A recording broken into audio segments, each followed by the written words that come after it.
Bueno, buenas tardes, bienvenidos al Instituto Cervantes.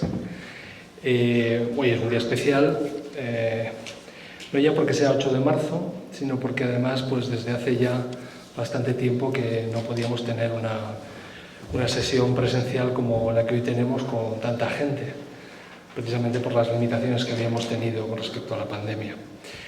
Así que, bueno, pues nada, es una doble, casi triple alegría, porque además hoy estaba rememorando el primer momento en el que hablábamos del contenido del acto de hoy, que precisamente fue antes de la pandemia, preparando diversos actos que teníamos previstos para conmemorar el bicentenario de la independencia del Perú y que, bueno, pues venturosamente hoy tenemos el placer de comenzar y que continuarán con otro acto más adelante sobre la poesía peruana. Así que hoy lo que nos congrega aquí es 8 de marzo, Día de la Mujer, precisamente para conmemorar y reconocer el papel de las mujeres en un acontecimiento histórico muy importante que fue precisamente la independencia del Perú hace 200 años. No exactamente, porque en realidad el bicentenario se debería haber conmemorado en julio del año pasado, pero bueno, todos sabemos lo que pasaba en julio del año pasado y no pudimos hacerlo exactamente en aquel momento. Pero bueno, aquí estamos, nunca es tarde, si la dicha es buena, que se dice en español, y hoy precisamente pues tenemos a Rosalí León y a Walter Lingán. Rosalí ha colaborado en un libro que ha pasado a formar parte de nuestra biblioteca precisamente a partir de hoy, donde se habla precisamente de esa participación de las mujeres en la independencia del Perú. Y Walter Lingán, escritor que hoy nos acompaña también, que conversarán ambos sobre este papel importante, desconocido, por supuesto, desgraciadamente, como casi en todos los grandes acontecimientos históricos, ¿no? El papel de las mujeres que, bueno, venturosamente estamos recuperando. Y, bueno, con Michael Rosna, profesor, gran amigo del instituto, hoy catedrático retirado, pero nunca retirado para nosotros porque lo seguimos invitando para que nos ilustre, y hoy moderará el encuentro con Rosalí y con Walter sobre este tema muy importante. Hoy, bueno, iniciamos también un programa especial de actos dentro del Instituto Cervantes de Múnich. Empezó esta mañana precisamente con la donación de una colección de libros por parte del Centro Cultural Petroperú a nuestra biblioteca, entre los que estaba este libro que hoy vamos a hablar, pero que creo que al final de la sala pues tienen una muestra de los libros que se han podido acoger esta mañana en la biblioteca. Luego hemos tenido un cuentacuentos para niños sobre la figura de Clara Campoamor, y hoy tenemos pues esta tarde la presentación de este libro y este diálogo sobre el papel de las mujeres en la independencia del Perú. No vamos a terminar este mes dedicado a la mujer. Tenemos dos escritoras la semana que viene, una escritora española, Cristina Morales, el día 22, y el día 17 tendremos a Mariana Enríquez, la escritora argentina, también aquí en el Instituto Cervantes.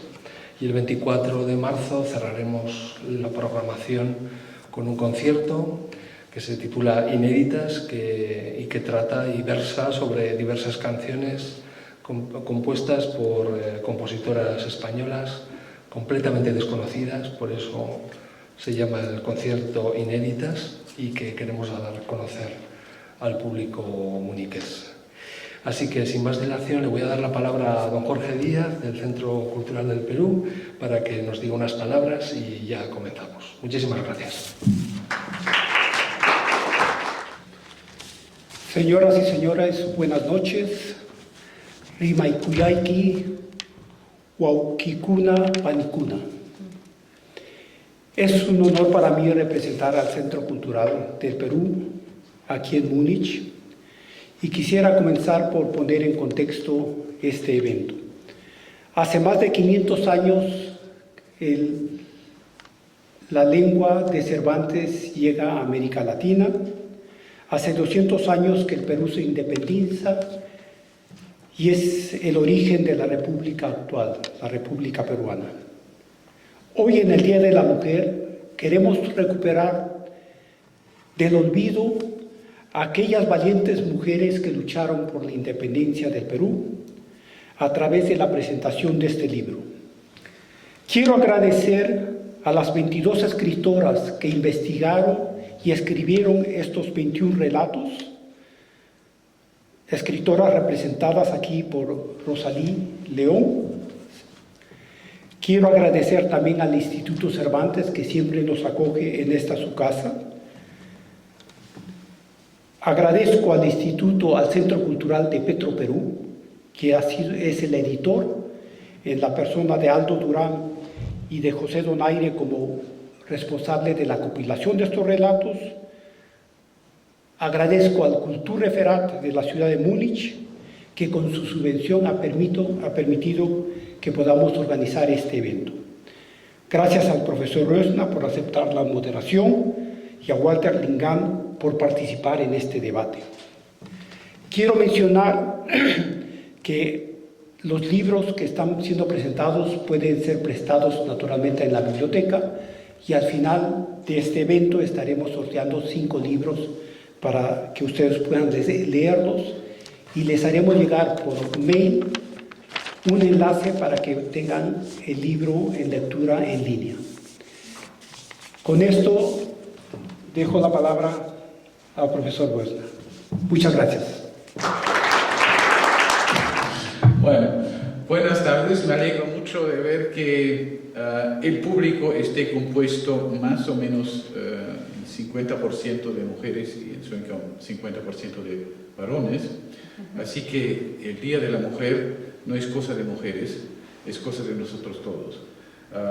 Y cuando hoy celebramos este Día de la Mujer en conexión con, digamos, lo que presidió la independencia del Perú y que era una serie de guerras, tenemos que tener presente por un minuto que entre el momento en que hemos hablado por primera vez sobre esta manifestación de esta noche y el momento de hoy, se produjo una situación en la que ahora mismo hay mujeres que luchan por su independencia y tenemos que dedicar un pequeño pensamiento también a ellas.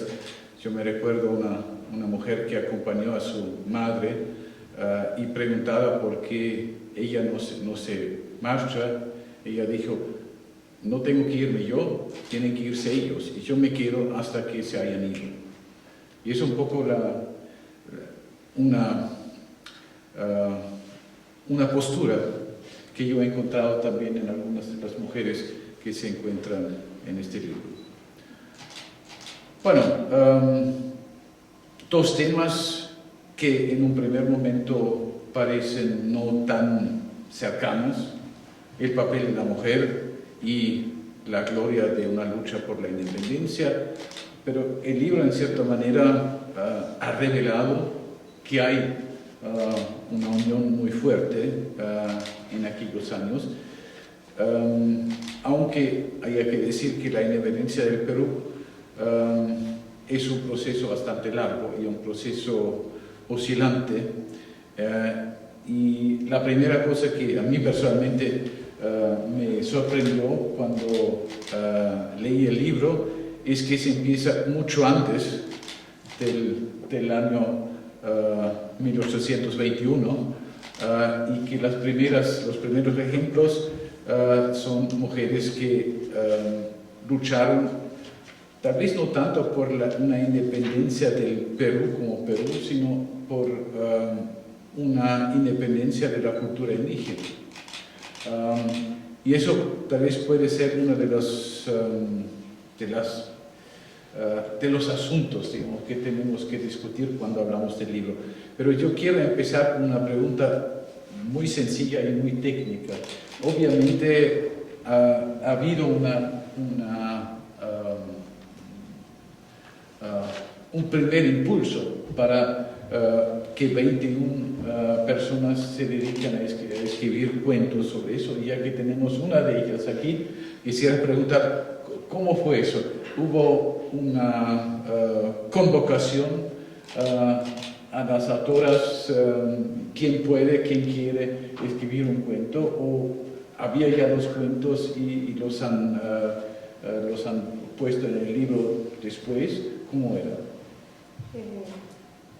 Buenas noches.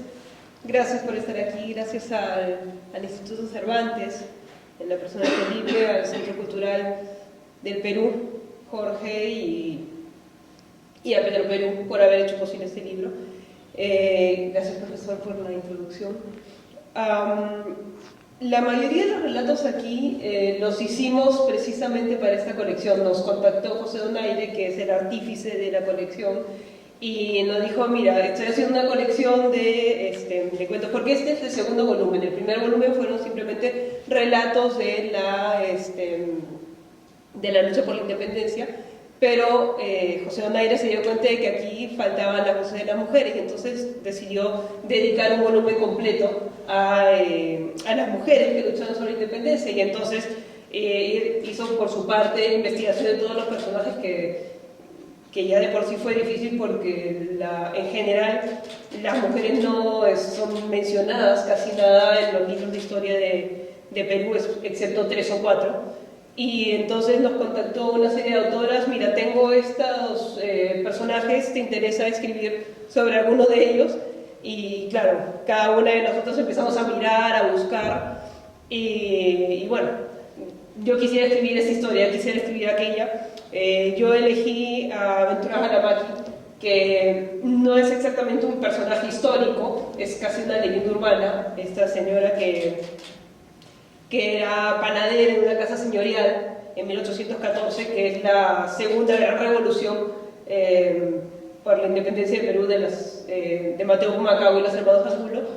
Y claro, yo elegí este personaje precisamente porque como había poca información, yo tendría más libertad creativa para trabajar el personaje, ¿no? Entonces tenía una pequeña idea, pero acá también tenemos personajes que sí aparecen en los libros, como Micaela Bastidas, como la mariscala Zubiaga, que sí tiene más menciones, ¿no? Y entonces cada una de las autoras eligió cómo abordar su personaje, algunos desde el presente, como es el caso del cuento de Katy Serrano, Aroma de Jazmines con Espejo, desde un tiempo intermedio, como el cuento de Rosana Salas, que es Si la batalla hubiera sido hoy, o en el pasado, que es donde toma lugar mi cuento, El brazo desnudo, ¿no? Entonces, partimos de una semillita muy pequeña y de ahí tuvimos la libertad para crear, y bueno, en base a lo que encontrábamos, que era muy poco.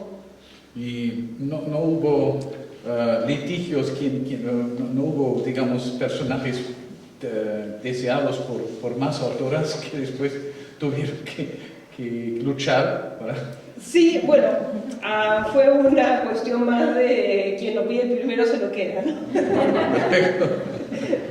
Yo tengo una pregunta un poco maliciosa, tal vez. ¿Por qué José Donaire pidió solo a mujeres de escribir sobre mujeres? Porque le parecía importante que las historias olvidadas, acalladas de mujeres, estuvieran contadas desde un punto de vista femenino, porque inevitablemente, como también investigaciones han probado en los últimos 20 años, las mujeres tenemos una forma distinta de ver, una forma distinta de narrar, utilizamos palabras diferentes. Y entonces a José le pareció relevante que sean historias de mujeres escritas por mujeres, ¿no? Que a mí me pareció muy, muy valioso, porque inevitablemente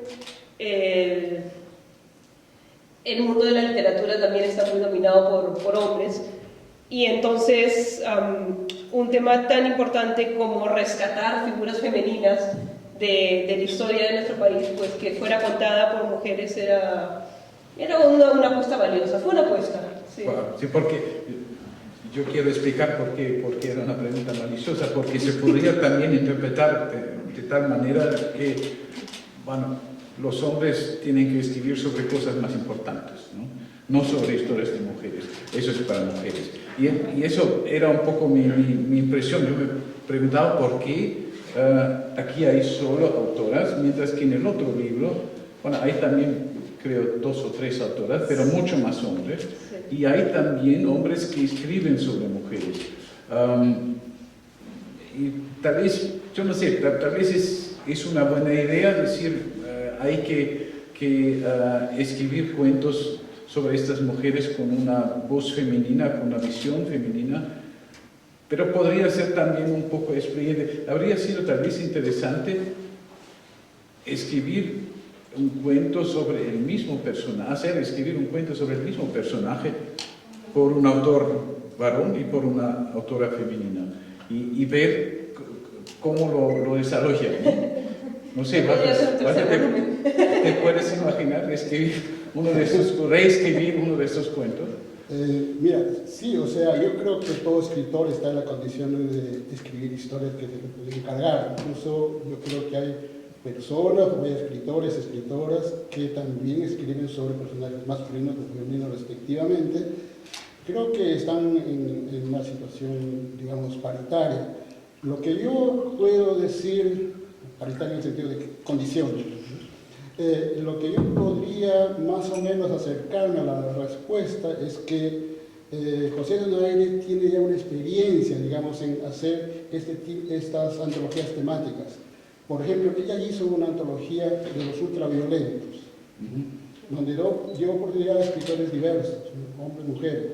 Luego hizo otra antología por la pandemia, solamente escrita por médicos, por ejemplo, ¿no? Y que fue publicada en 2020, si no me equivoco.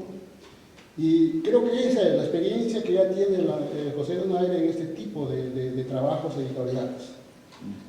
Y pienso que ha sido una iniciativa muy eficaz en este aspecto y muy importante en este aspecto, darle la voz a las mujeres. Porque nosotros, si vemos la literatura mundial, la mayoría son hombres los que están por encima de todo. Incluso se dice que la narrativa o que la poesía solamente la escriben mujeres. Pero sin embargo, los famosos poetas son varones. O sea, esas contradicciones no son, que yo creo que también está juega un papel importante no solamente el comercio, las empresas editoriales, sino también el machismo que existe en nuestras sociedades. Hace poco, aquí en Múnich, ¿no? Hace 4 o 5 semanas atrás, se desarrolló la conferencia de seguridad, y un periódico austríaco mostraba una foto de todos los que estaban discutiendo ahí, altas autoridades de Alemania, eran varones, ninguna mujer. O sea, con eso nos quieren decir, bueno, que la cuestión de seguridad es una cuestión de machos, ¿no? La guerra es una cuestión de machos. Y las mujeres son parte esencial de nuestra vida, ¿no? Ellas dan la vida, ellas luchan, solidarias en todo, incluso en lo más mínimo, ¿no? Ellas están siempre presentes. Viendo un periódico que ahora justamente en el tren cuando venía, por ejemplo, dice que las mujeres forman casi el 51% de la población mundial. O sea que son mayoría, más que los varones, ¿no? Hay otra cosa importante. El año 2021 han habido 29 mujeres muertas en Austria, solamente hablando de Austria. Y lo curioso es que el periódico no dice que fueron por violencia machista, sino aquí ellos lo ponen como si fuera, ¿cómo dice aquí? Del Privatumfeld. O sea, es una cuestión privada, del sector privado, y todo puede enmascararse con eso. Pero lo cierto es que esos son asesinatos machistas, ¿no? O sea, Sí, Con eso. entonces yo creo que esa es una de las razones, ¿no? O sea, darle la palabra a las mujeres, que ellas hablen por sí mismas, ¿no? Sí, solo que me gustaría si se da la palabra también para hablar sobre varones. Eso que no sea limitada a la mujer tiene que hablar de mujeres y no de otra cosa. Eso es siempre un poco mi preocupación, porque eso me recuerda un poco la situación en un primer momento del boom, cuando se decía los latinoamericanos tienen que hablar de sus países y no de otra cosa, ¿no? Eso es para nosotros. Nosotros hablamos del mundo, de la situación global, tenemos los temas universales. Los latinoamericanos que hablen de la selva y del indigenismo, eso es cosa. Y un poco, yo temo eso. No digo que sea así, pero quise empezar la discusión con eso porque me parece un tema importante, ¿no? Dar la voz a la mujer quiere decir dar la voz a la mujer para hablar sobre todo. Y no hay una limitación a ciertos temas que son típicos de mujeres o a ciertos géneros. Como dijiste con la poesía, yo no lo veo así. Es sobre todo en las nuevas generaciones, yo diría casi que en la narración hay mucho más mujeres interesantes que varones. Eso ha cambiado mucho, ¿no? Ese es un poco también tal vez digamos una visión romántica, ¿no? de la mujer que tiene más talento para la poesía que para las obras largas. Pero eso creo que lo son que yo cosas. quería decir es que eso está desde el punto de vista editorial, comercial, Sí. no desde el punto de vista literario, desde el punto del lector.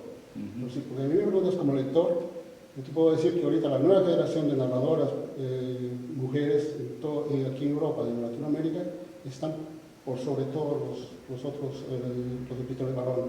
Una buena producción, hermosísima producción, muy buena, de calidad y con buenos editoriales, pero lamentablemente son editoriales independientes y pequeños. No las acogen Alfaguara, Planeta, sino otro tipo de editoriales. Pero sí, o sea, sí hay una gran calidad de nuevas escritoras, muy jóvenes. Incluso en esta edición hay escritoras también bastante jóvenes, pero que tienen una experiencia como escritoras, ya han trabajado en el oficio. Entonces, por ejemplo, es lo que yo quería más o menos empezar también diciendo eso, ¿no? De que Angelita Velázquez, es una de las últimas historias que ella escribe aquí en el libro, empieza diciendo algo que a mí me llamó la atención, y por dado el carácter, 8 de marzo, el Día de la Mujer, y que debían hablar con las mujeres, pues me pareció importante empezar hablando, utilizando, o sea, parafraseando lo que ella dice desde mi punto de vista. Ella pone más o menos en su historia lo siguiente: me han pedido que hable sobre un libro de mujeres, o sea, estoy parafraseando ahora, ¿no? Me han pedido que hable sobre un libro de mujeres escrito por mujeres en el Día Internacional de las Mujeres. Me han dicho que yo soy el indicado, pero lo cierto es que no es verdad. Es más, esta verdad me incomoda. Lamento haber aceptado, pero el ego es así. Te hace decir que sí muchas veces cuando puedes decir que no. Bueno, ella más o menos empieza así su historia, y yo también quería reivindicar esto porque me pareció más justo, mucho más honesto que estén aquí hablando de mujeres también, ¿no? Y que los preguntones seamos del público, más bien. Sí, bueno, en estos 22 relatos también en el cuento de Angelita se cuestiona eso, ¿no? Igual en el cuento, no me acuerdo de quién era, pero se critica muchísimo el cuento que aborda Micaela Bastidas. Critican la estrategia de José Gabriel Condorcanqui de la rebelión de 1780. Entonces, claro, se puede percibir como la construcción de un nicho, pero también se plantea como una alternativa a la visión heroica, histórica, occidental y machista que siempre tenemos de la historia, ¿no? Entonces, esta apuesta que lo que tú también mencionabas de José, tiene buen olfato para ver cuáles son las voces que faltan, cuáles son los relatos que faltan, y los pone en proyectos muy valiosos como ese 21 relatos o el de los cuentos de médicos, que yo lo presenté justamente en el 2020. Así que es muy interesante porque estuvieron los médicos en el centro de eso, y le faltó también voces femeninas en esa colección, pero creo que es parte del oficio que tiene José Donaire de encontrar qué es lo que falta y plantearlo. Bueno, a pesar de que obviamente hoy en el centro debe estar la cuestión de las mujeres, yo creo que habría tal vez que abordar también un segundo tema que es importante para el libro, un tema que tiene mucha importancia para la independencia peruana, y eso es el tema del indígena, o de la mujer indígena y de la mujer mestiza y de la mujer blanca y europea. Hay una gran variedad de mujeres en este libro, y sobre todo las primeras, que son mujeres indígenas que están metidas en una rebelión contra tal vez no solo el español, sino el blanco. Y me pregunto un poco si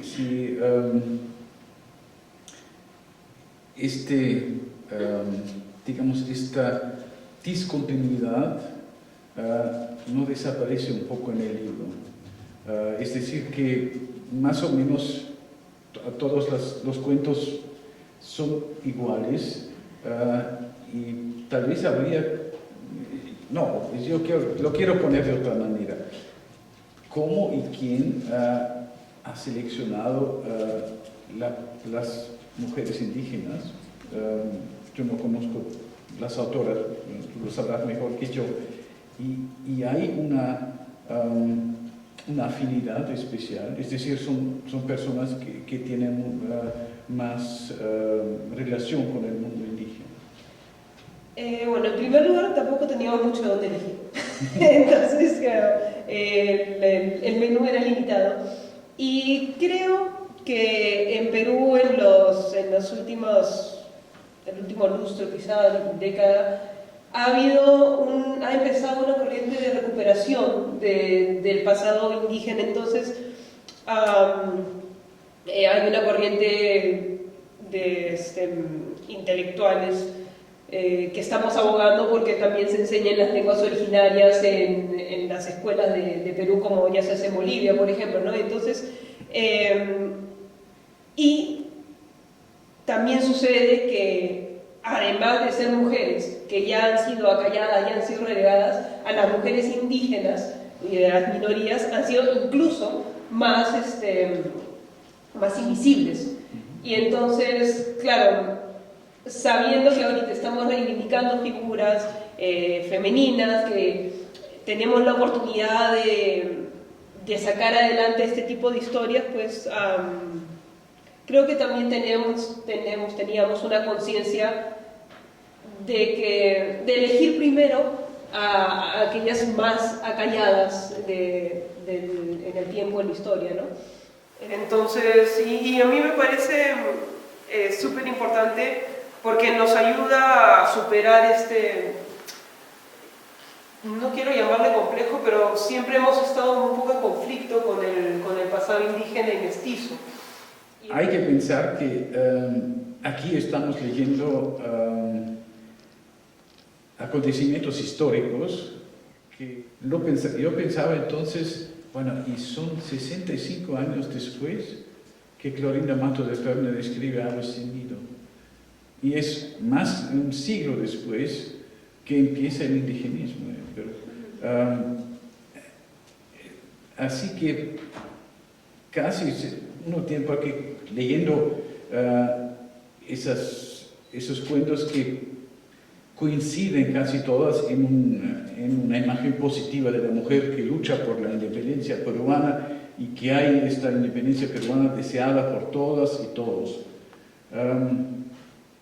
¿cómo es posible que 65 años después tenemos avecinio y después tenemos el indigenismo?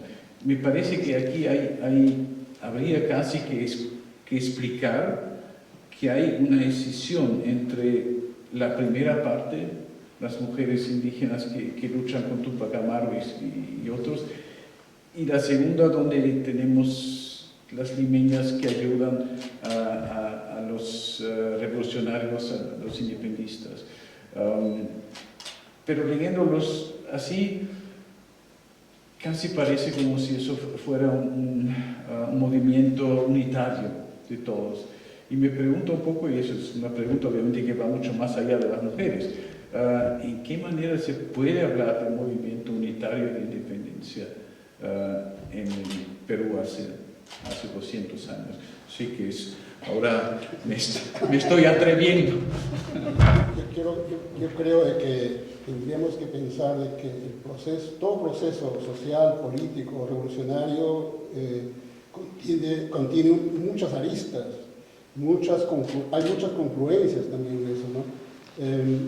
En aquellos años, los primeros años de la independencia, la lucha por la independencia de Latinoamérica, que no todavía era Latinoamérica, no había todavía una conciencia, digamos, nacionalista, o sea, peruana, simplemente era una reivindicación por derechos que se sentían conculcados, ¿no? Entonces, esa rebelión se va germinando y va contagiando a más gente, y también el mestizaje se va creciendo al pasar de los años, y incluso, como se dijo, al final, ya antes de la independencia, los mismos criollos, los nacidos ya en Perú, los mestizos europeos peruanos o latinoamericanos, ya ellos también sentían que ellos necesitaban el poder.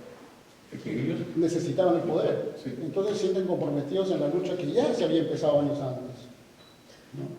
También sucede que las dos primeras revoluciones, la de Tupac Amaru II y de los hermanos Angulos, sí fueron de origen indígena del interior, ¿no? Pero quien declaró la independencia fueron el Ejército Libertador del Sur, y entonces también que lo hicieron en Lima, que Lima era el centro del poder virreinal y ellos estaban muy cómodos, ¿no?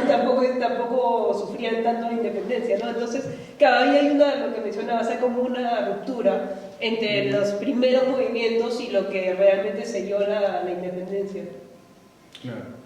Bueno, y por otro lado, porque Marta dijo que todavía no era nacionalista o nacional el sentimiento, yo creo que aquí en este instituto hace algunos años he hablado sobre la importancia de la literatura de los primeros siglos coloniales, cuando hay este portugués, Enrique Garcés, que trabaja en el Perú y que en el Perú traduce por primera vez el entero Canzoniere de Petrarca al castellano, y no solo lo traduce, sino hace también traducciones culturales, porque traduce el famoso poema Italia mia ben che il parlar sia indarno, donde Petrarca dice por qué los italianos no se unen, no hacen no luchan juntos, sino siempre entre ellos. Él lo traduce una vez, bueno, como está escrito, y otra vez lo traduce con Perú mío,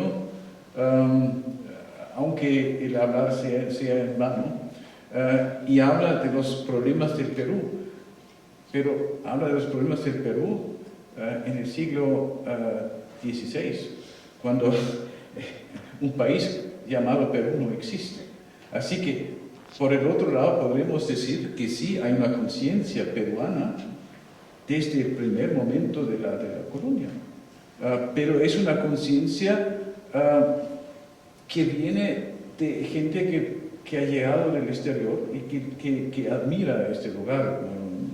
Garcés después escribe, el mismo Petrarca se había honrado de saber que fue traducido justamente aquí. Así que, por un lado, hay una conciencia peruana, pero obviamente no es tan fuerte, no es tan difundida que ya en el momento de la independencia sea unificatoria, ¿no? Y eso me parece que había todavía que seguir un proceso largo para incorporar toda la sociedad peruana y sobre todo para incorporar el elemento indígena y obviamente mucho más, lo dijiste justo como lo dice mi amiga Gayatri Spivak, que las mujeres indígenas son los aún más marginadas, ¿no? Claro, es que cuando ya la administración española está ya también dividida a Latinoamérica, ¿no? Ya existía el virreinato del Perú. Entonces, de alguna forma, sí había una incipiente, digamos, despertar patriótico, nacional, ¿no? Pero en general es todo un movimiento de todos los sectores de Latinoamérica, ¿no? O sea, en el sur, desde Argentina, venían luchando por la independencia. En el Alto Perú, que se llama lo que hoy es Bolivia, también estaban luchando por la independencia ya. Bartolina Sisa, Katari, Tupac Katari, todo eso ya ellos venían luchando desde hace tiempo. Luego viene Tupac Amaru cerca, nomás ahí. Manco Inca, Santos Atahualpa en toda la selva peruana, o sea, digamos, entre la cordillera y la selva, ¿no? Sí, o sea, había movimientos y que incluso creo que para mí el movimiento mucho más interesante ha sido también el de Tupac Amaru, ¿no? Porque no solamente sus batallones eran comandados por mujeres, sino que también empieza a tener gente, negros, ¿no? Esclavos, y además que luchaba también no solamente por la liberación, o sea, no solo la liberación del país, sino también por un cambio de sistema, contra la esclavitud, o sea, era una lucha bastante avanzada, por eso creo que ha tenido mayor resonancia con los otros movimientos, que de alguna forma, claro, por parte de la historia, pero que estuvieron limitados a ciertas regiones solamente, ¿no? Y que no avanzaron mucho más allá en el pensamiento ideológico, digamos, ¿no? Y Tupac Amaru, con Micaela Bastidas y alguna otra mujer lograron de alguna forma involucrarse más allá solamente de la lucha de conquistar, digamos, su región para el país, ¿no? También ellos querían un nuevo sistema social, un nuevo sistema político. Yo creo que ahí reside también la importancia y quizás por eso que Tupac Amaru se le reconoce más en la historia, digamos por así. Pero por otro lado también tenemos que tener en cuenta que la historia ha sido escrita desde la conquista, ¿no? Por los conquistadores, ¿no? Y después, cuando ya los conquistadores no estaban los criollos, los que tenían posibilidad de estudiar, de formarse. Incluso Garcilaso la Vega era un noble, digamos, incaico o digamos, mestizo, pero que tenía una formación muy buena, que incluso se fue después a España, ¿no? Entonces, todas esas cosas hay que tener en cuenta en la historia. Y en este libro, las 21 mujeres, por ejemplo, ¿no? Aquí se ha recreado solamente la historia de 21 mujeres, pero al final incluso hace una lista en el libro de más de 192 mujeres que de alguna forma aparecen en los registros de ciertas historias, ¿no? Ahora, últimamente, como dijo también Rosalí, están apareciendo nuevos movimientos o nuevos investigadores en la historia que están rebuscando todos esos asuntos de nuestra historia, reivindicar todo lo que fue, todas las luchas que fueron acalladas. Yo puedo decir, por ejemplo, ¿no? Que yo vivía en una barriada de Lima, ¿no? Con mi madre y mi familia, ¿no? Y por ejemplo, en ese sector, la que realmente han luchado por el progreso de los llamados pueblos jóvenes, han sido las mujeres. Ellas estaban adelante de la lucha por diferentes razones, porque son quizás las que doblemente explotadas, doblemente olvidadas. Ellas tienen que quedarse en la casa, tienen que dedicarse a cuidar a los hijos, dedicarse a los abuelos, y además de eso, en una barriada donde no hay agua, no hay desagüe, no hay luz eléctrica, tenían que luchar por todo eso. Y además no había escuelas, había que luchar por construir una escuela. ¿Quién forma la comisión para ir a hablar con el ministerio? Y si el ministerio nos abre la puerta o no. Y si la policía viene, ¿cómo vamos a defender de la policía? O sea, en todo eso ha estado presente la mujer, ¿no? Bueno, yo creo que tal vez ahora ha llegado el momento, porque tú hablaste de que la mujer que describes en tu cuento es una mujer muy modesta, una mujer que no tiene un papel muy importante de general en un ejército, pero casi un mito popular. Y tal vez sería el momento para presentar un poco el material mismo y leer una parte de tu cuento. Claro. Antes de lo que mencionaba Walter, como los afortunados que se lleven los 5 libros van a poder leer al final que 193 mujeres, dice el libro, ganadas por el espíritu independentista, recibieron el reconocimiento del libertador don José de San Martín, quien aprobó para honrarlas la cinta de seda del 11 de enero de 1822. Ya estamos ahí con los 200 años de eso también. Se le reconoció, Sí. pero muy vagamente. En la historia después no aparece, ¿no? Sí, que es lo mismo también con los pueblos pobres, no llegan a los anales de la historia, ¿no? Y en el caso de mi cuento, El brazo desnudo, la protagonista es Ventura Jalamaki.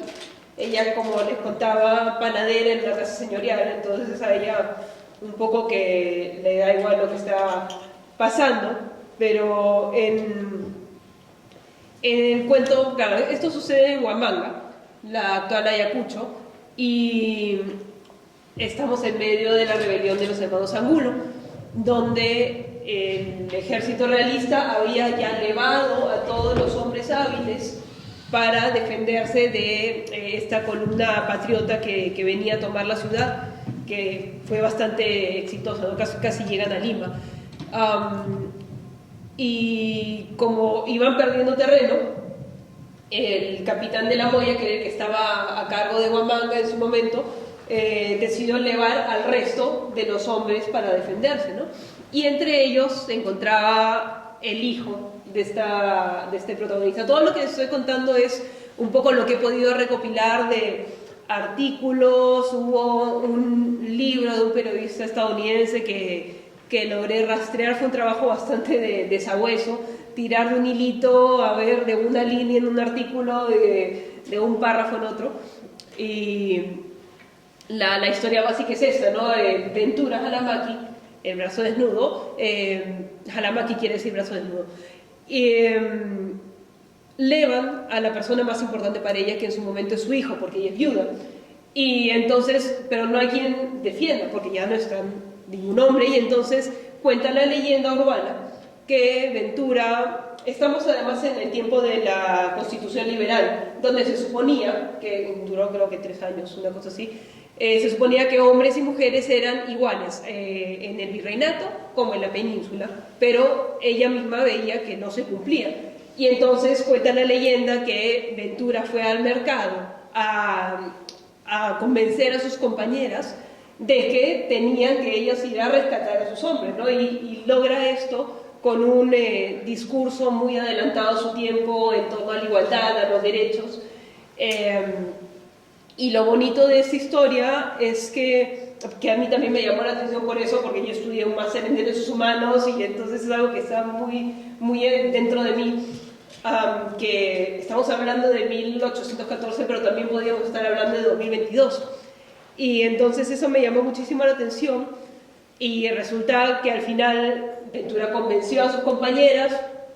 Ay, les estoy haciendo spoiler de todo el cuento.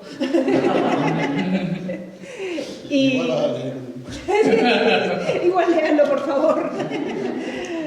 Y claro, se convirtió en una pequeña revolución de mujeres, ¿no? Que un grupo de mujeres que rescata un grupo de hombres, con lo cual también rompe estereotipos, y que eso nunca nos lo han contado en los libros de historia.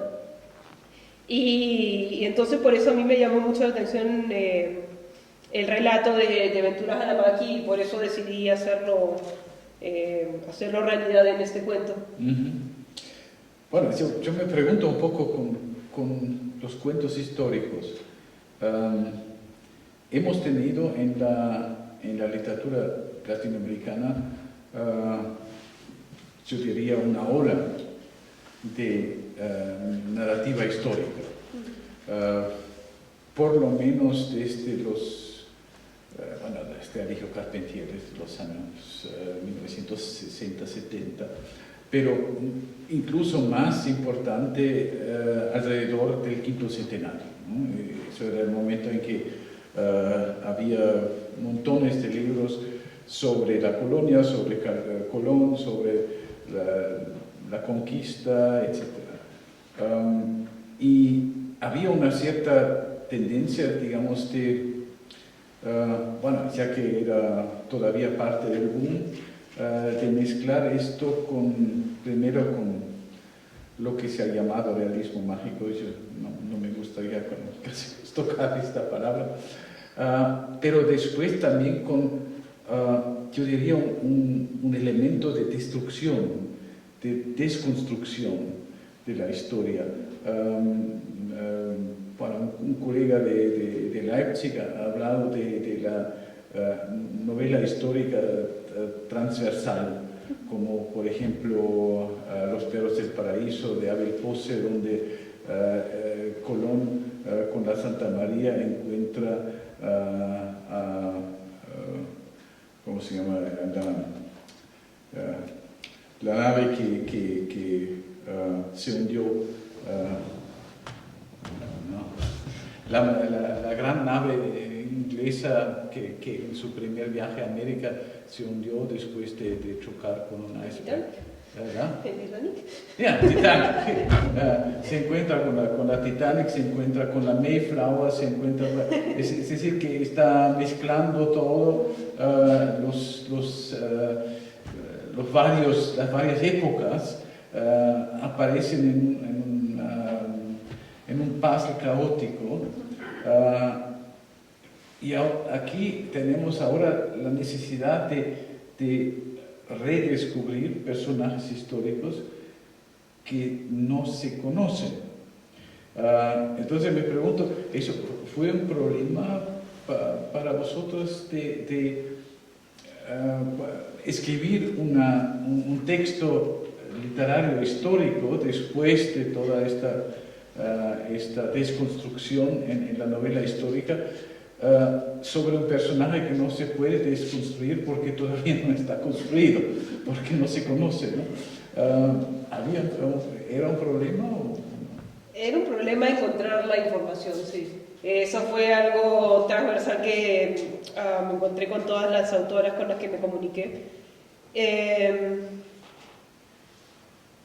Pero en estos 21 relatos hay un montón de maneras en que abordan los relatos históricos, ¿no? Tienes los que son más respetuosos, entre comillas, de la historia, como el mío, y tienes otros que son fantasmas contando las vivencias, ¿no? Entonces, creo que fue una elección de cada autora cómo abordar sin meterle elementos de realismo mágico o ser respetuoso con la historia o inventárselo así de plano como hizo Angelita en el último cuento, en el último relato del libro, ¿no? Por suerte tuvimos la libertad de hacer eso. Y claro, para mí era una primera aventura en la ficción histórica, y entonces quise apegarme, digamos, bastante al estilo. Pero hay otras que optaron por hablar de futuro con pasado, por representar solamente el futuro y demás, ¿no? Yo creo que en eso también reside la importancia de este libro, ¿no? Porque las autoras han tenido amplia libertad como creadoras, ¿no? Como escritoras, que no es lo mismo que ser historiadoras, ¿no? Y han utilizado diversos estilos, géneros, ciencia ficción, que yo no le llamaría tanto, digamos, realismo mágico, no, ciencia ficción. Hay tres historias que son ciencia ficción, que han usado la ciencia ficción. Han usado el metatexto, la metatextualidad, la intertextualidad, han utilizado, sí, ¿no? Constantemente el sas, que remite al golpe latigazo que reciben las mujeres. Recurre también al lirismo, en algunas historias son muy líricas, a pesar de que es narrativa. O sea, hay poesía en la historia misma, el animismo, el mito. O sea, han recurrido a diversos estilos y géneros para poder escribir las historias, de acuerdo a la experiencia de cada escritora. A mí lo que me llamó la atención, por ejemplo, hay dos escritoras que nacieron en el 90 y otra en el 96, con los más jóvenes. Yo pensé que ellas, incluso Luciano Boa, que ya había escrito una novela gótica en 2010, yo pensé que iba a usar ella ese estilo para escribir la historia. Sin embargo, ella ha recurrido, o sea, esas tres autoras más jóvenes han recurrido a la historia, a un cuento normal, sin mucho artilugio, digamos. En cambio, una de las autoras, Sara Salas, ¿cómo se llama? Estrenadoiro, Salas Estrenadoiro es el apellido. Ella, por ejemplo, recurre realmente a lo que es, digamos ahora, una especie de distopía, podemos llamarle así, entrando el mundo moderno. Utiliza Deathlist, Twitter, para anunciar si la muerte hubiera sido hoy, si la batalla hubiera sido hoy día. Entonces, ¿cómo hubieran reaccionado las redes sociales? Sí. Para referirse a un hecho que ya había pasado en la época de la lucha por la independencia, ¿no? O sea, es muy variada la forma como han enfocado cada escritora su personaje que les ha tocado recrear. Por eso a mí, ahora que sea una autora acá misma, yo también tenía esa curiosidad de preguntarle, ¿no? Porque cuando uno es escritor es fácil crear un personaje, le puedes darle vueltas al personaje como tú quieras, ¿no?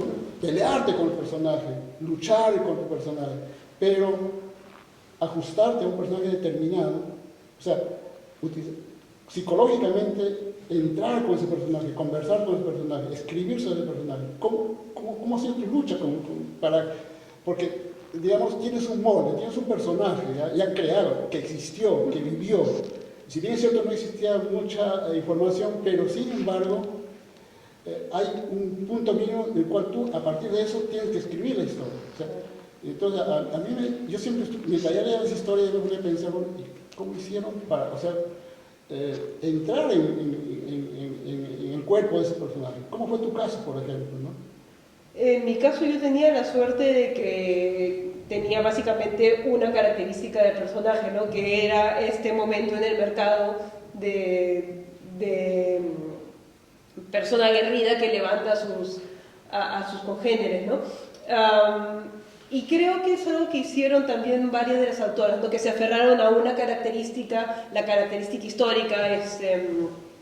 por ejemplo, Micaela Bastidas era muy asertiva y entonces se aferró a eso, Jessica, creo que fue, Jessica Rodríguez, y a partir de eso construyó el personaje, ¿no? Hay otro personaje, justamente el de Rosana, creo que es.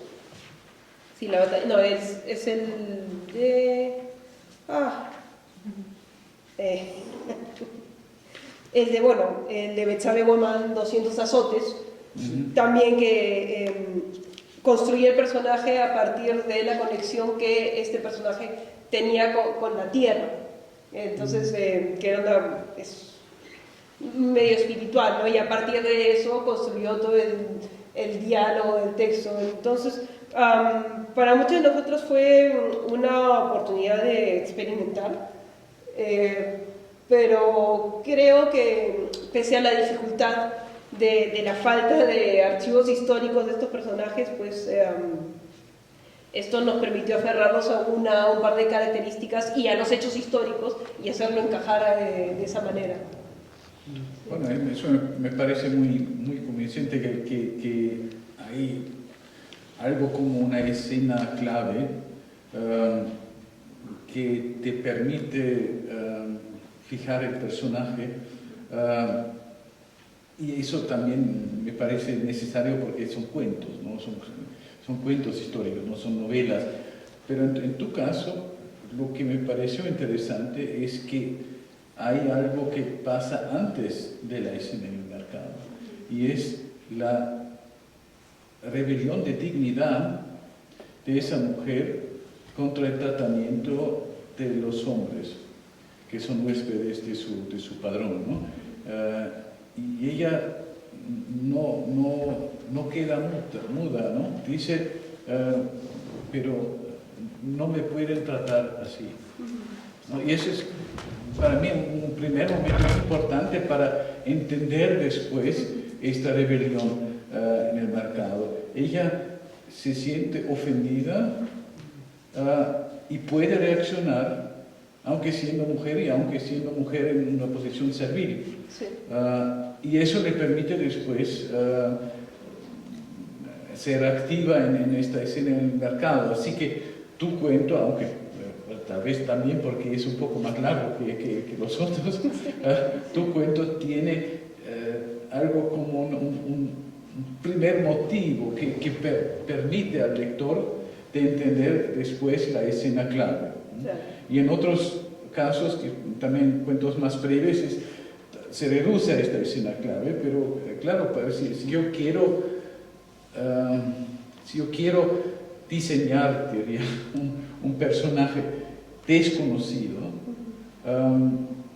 en un cuento, tengo que limitarlo a una imagen que después nos queda, ¿no? Que nosotros vemos este personaje, ahora que lo conocemos, en esta posición, en esta situación y en esta acción que crea el carácter para nosotros. Y eso tal vez es, digamos, el gran resultado que tiene este libro de haber creado 21 personajes, 21 mujeres históricas en una posición así, que los vemos en este momento, aunque obviamente eso no nos permite conocer toda la complejidad de los caracteres, ¿no? Para eso habría que escribir novelas. Pero tal vez ese libro va a servir para eso, que ahora se van a escribir novelas sobre las mujeres de la historia. Ojalá, ojalá. Para mí era importante construir ese arco de transformación de mi personaje, ¿no? Yo me di cuenta de que mi cuento era el más largo de todos cuando lo vi en el libro, sí. Y creo que también es el más tradicional, o entre los más tradicionales de los que encontramos en 21 relatos, justamente por eso, ¿no? O sea, yo le planteé inicio, nudo, desenlace por esta misma...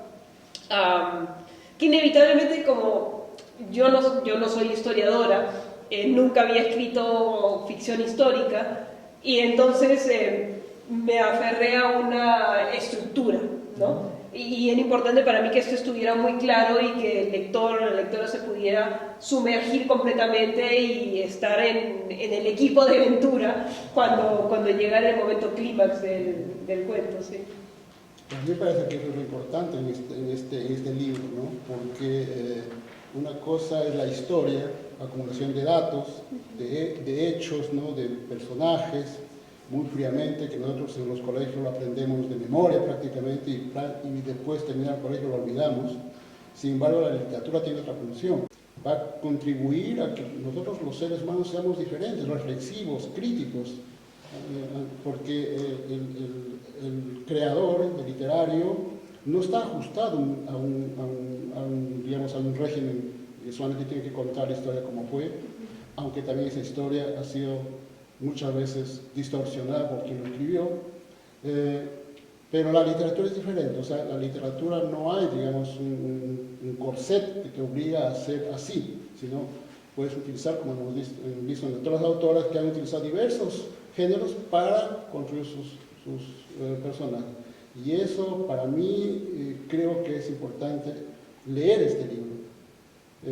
Y también hemos visto ya que están surgiendo nuevos libros, nuevas historias de los procesos revolucionarios en Latinoamérica, ¿no? Vistos con con las nuevas tecnologías, investigaciones con las nuevas tecnologías, con el famoso Google, el famoso Internet. Ahora uno puede entrar a una biblioteca desde Latinoamérica a la biblioteca de Berlín, por ejemplo, y buscar en los archivos históricos.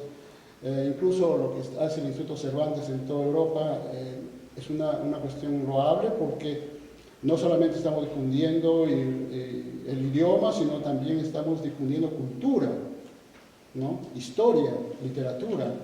Y eso es lo que tenemos que rescatar de esos libros que se vienen haciendo, y hay que agradecerle también al Centro Cultural de Petro Perú, que a pesar que tiene problemas de derrames y contaminación ambiental en las selvas, pero bueno, o sea, de todas maneras está haciendo algo en la cultura, ¿no?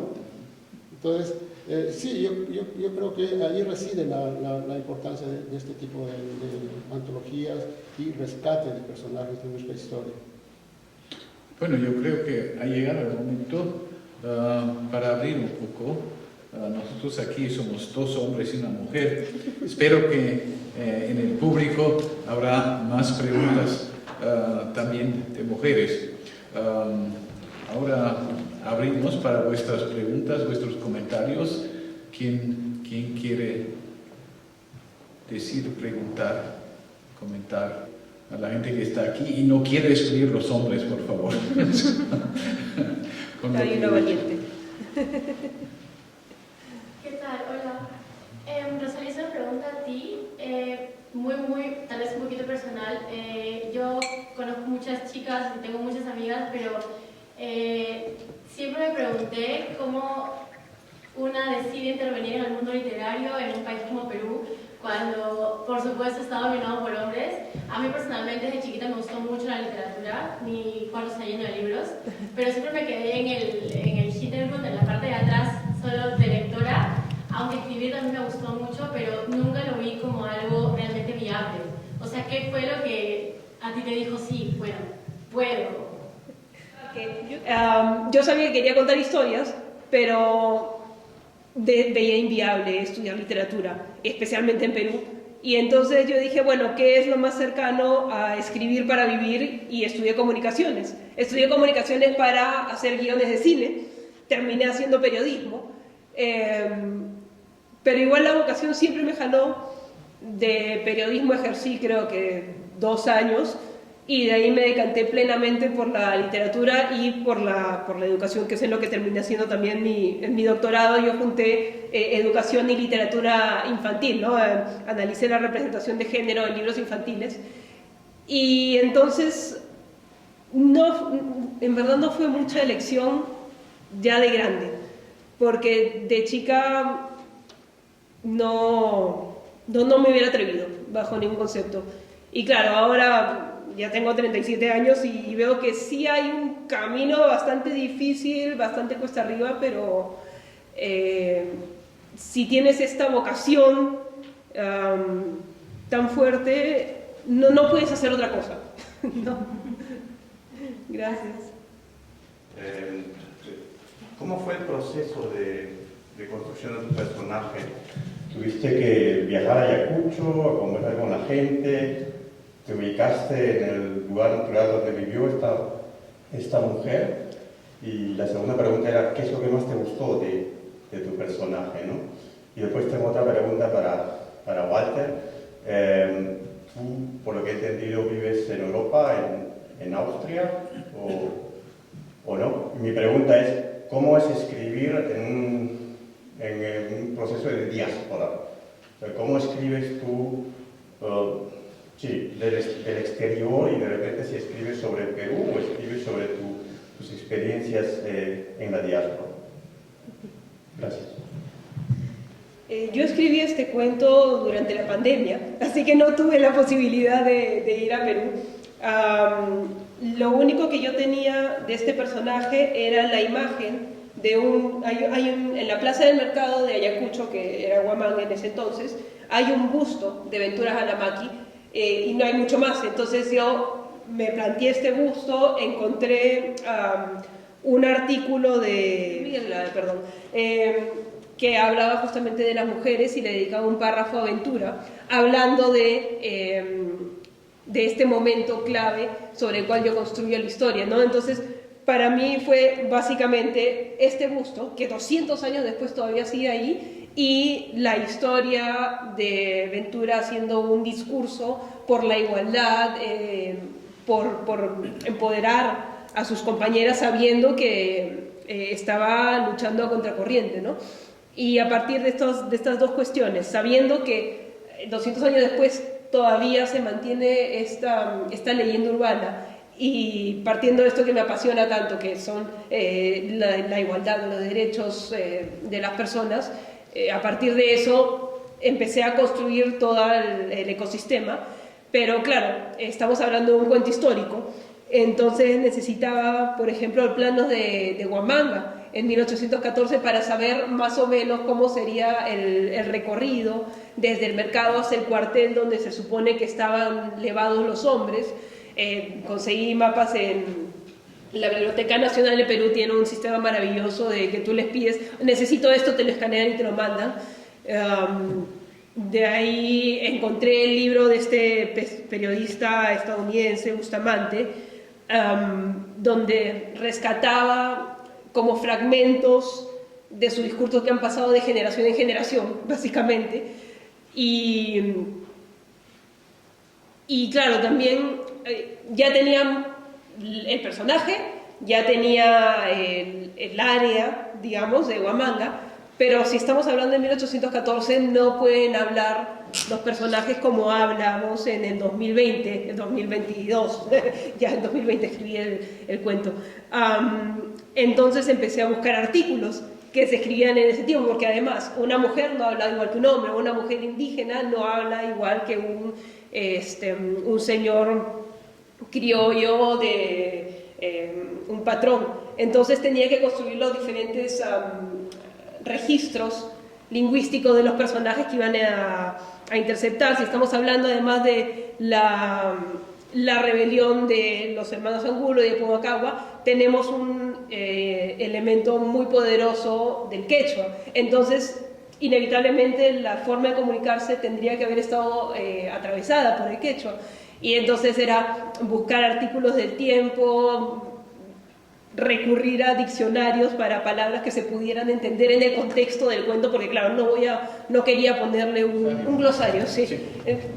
Bueno, es algo que han hecho algunas de mis compañeras en el cuento, pero yo no quería eso, yo quería que sea una experiencia narrativa plena y que cualquier palabra que no conoces la pudieras entender por el contexto. Y entonces fueron tres frentes, ¿no? Uno de histórico, uno histórico de registro de personas, uno de registro vocal y geográfico y un registro de cómo hablaban los personajes, ¿no? Entonces fue un proceso largo, complicado, pero muy, muy estimulante para mí. Bueno, a ver, voy a intentar contestar a tu pregunta. Como ya les dije al inicio, soy aquí un intruso, doblemente intruso, hablando de mujeres, literatura de mujeres, siendo hombre, y al mismo tiempo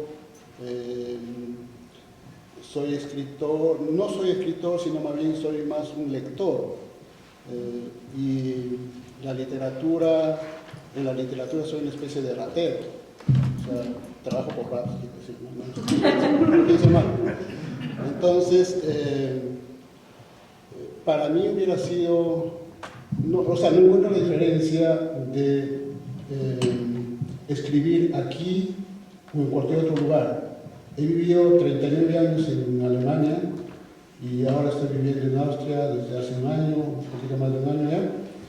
Y idiomáticamente, claro, no hay mucha diferencia, pero siendo peruano, sí hay una gran diferencia en que tengo que escribir en español porque mis temas son el Perú.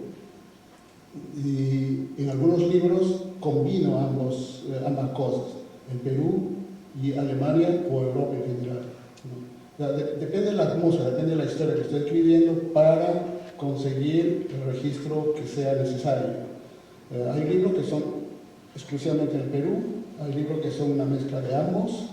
Hay un libro, el último libro, no es el último, pero es la última novela que he publicado en 2015, se llama Un cuy entre alemanes, que es la historia de un estudiante latinoamericano que viene a Alemania a estudiar y paulatinamente, una especie de metamorfosis, se va convirtiendo en un cuy, ¿no? Y eso lo conlleva un montón de aventuras, de cosas inverosímiles, pero que yo siempre digo, no, yo he superado a Kafka. Sí, es verdad. Porque Kafka lo que hizo fue, en su personaje La Metamorfosis, convertir a un ser humano en un insecto, y ahí se quedó. En cambio, en mi caso, yo lo convierto en cuy y después lo vuelvo otra vez a hombre. Entonces, por eso que yo siempre digo, en mi personaje se pregunta muchas veces en todo en su dilema que tiene, yo no sé si soy más hombre que cuy o más cuy que hombre.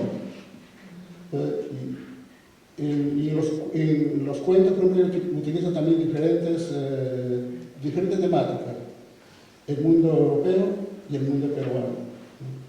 Entonces, he escrito ahora un último libro que son una especie de historias cortas, que los he escrito así para el internet, digamos, prácticamente, y lo va a publicar una editorial berlinesa, donde hablo fundamentalmente de problemas políticos, pero con mucho humor, con mucha irreverencia y hasta cierto punto mucha malcriadez. Y me enfrasco también en personajes de la política alemana, la política peruana, ¿no? Y al mismo tiempo hablo de problemas existenciales, como latinoamericano en Europa. O sea, la temática es variada, depende de qué historia quiero escribir, ¿no? El otro problema que, con el tiempo que ya vivo en Alemania, las etapas donde yo solamente estaba viviendo el mundo alemán, casi no tenía con quién hablar español, entonces el español estaba muy metido solamente de forma pasiva, en mis lecturas, pero no lo hablaba. Entonces me era difícil, por ejemplo, porque pensaba en alemán y estaba escribiendo en español. Entonces ahí me venía alguna dificultad porque hay algunas historias que he dejado en alemán las frases, porque no le encuentro una frase que sea, digamos, similar en el español. Yo no la encuentro, quizás en algún momento va a ser posible, pero por el momento no. Entonces hay libros publicados ya así. Al mismo tiempo yo le encuentro ritmo, me gusta. O sea, eso también es la otra cosa que hay que encontrar en un texto, ¿no? Un ritmo, un tono, ¿no? Y yo siempre escribo y voy leyendo en español, ¿no? Como un loco me pasó en la casa, por eso que mi mujer me votó, leyendo en voz alta la historia, para entonces así darme cuenta del ritmo, si cabe o no cabe esta palabra, o hay que quitarle y así. Entonces, y corregir, claro, corrijo demasiado, porque como digo, el español está en forma pasiva. Entonces, tengo que estar jugando mucho con las palabras, ¿no? Tengo que recurrir a muchas cosas. Incluso estoy escribiendo y digo, esta palabra me recuerda a una cosa que escribió Jorge Amado, a pesar que es portugués, pero leo la traducción española. Él escribió una cosa parecida así, entonces recurro a eso y leo, y ahí me viene otra vez la inspiración y sigo escribiendo, ¿no? O sea, recurro a eso, ¿no? O sea, a libros pasados, de autores conocidos, leo bastante. Yo más ahorita estoy leyendo que haciendo otra cosa. Y respondiendo un poco a la pregunta de una de las asistentes acá, que dijo, ¿no? ¿Por qué escribir cuando parece que da la impresión que hay más escritores que lectores, ¿no? Que los libros cuestan caro. En Perú la gente no puede comprar un libro, la gente normal y corriente no compra un libro. Las ediciones son de 500 ejemplares, tampoco son masivas. Entonces, claro, ¿para qué escribir entonces, no? Si nadie nos va a leer. Y sabemos bien que no nos leen muchos, nos leen pocos. Muchos de nosotros regalamos nuestros libros a los amigos, a los parientes, ¿no? Yo tengo a mi madre, una de mis primeras lectoras, y la primera críticas, y ella siempre me dice, ¿no? Otra vez Walter escribiendo cojudeces. Y así, ¿no? Entonces, los escritores normalmente tenemos una profesión. No vivimos solamente de la literatura, la mayoría, incluso los profesionales, hacen periodismo, escriben periódicos, revistas, entrevistas, todo. Y nosotros, los que no somos, digamos, profesionales en el sentido estricto de la palabra, tenemos que trabajar en otras cosas, ¿no? Entonces yo me he pasado toda mi vida trabajando en un hospital. Entonces, De eso he podido vivir y por eso que tengo la posibilidad de publicar mis libros. Tu CUI tiene una función paralela, es decir, que el estudiante se convierte en CUI por digamos, acercarse a su subconsciente peruano, y después se vuelve hombre por asimilarse al mundo europeo, o eso es... O sea, tiene varias lecturas. O sea, una de esas lecturas es esa, ¿no? O sea, la resistencia a perder su identidad como latinoamericano, como peruano, ¿no? Latinoamericano, porque no es la historia de un peruano, es un latinoamericano, aunque los que lo leen lo ven como un peruano. Porque el CUI, bueno, son andinas, pero hay eso, ¿no? O sea, hay una parte de eso, porque al fin y al cabo el CUI termina asimilado en la sociedad alemana, ¿no?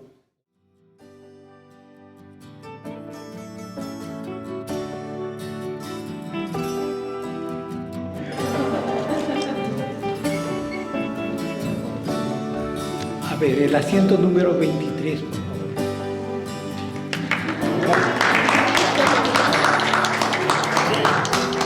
Asiento número 13, por favor.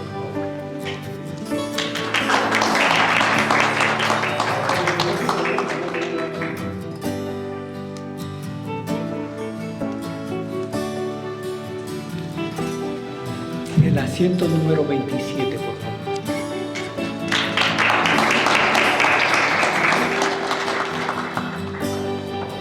El asiento número 46.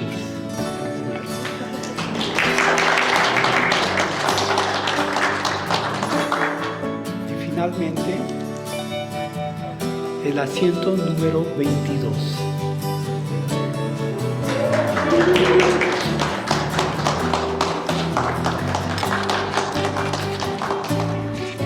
Bueno, con esto pienso que acabamos este evento. Muchas gracias por su participación, muchas gracias por la presentación.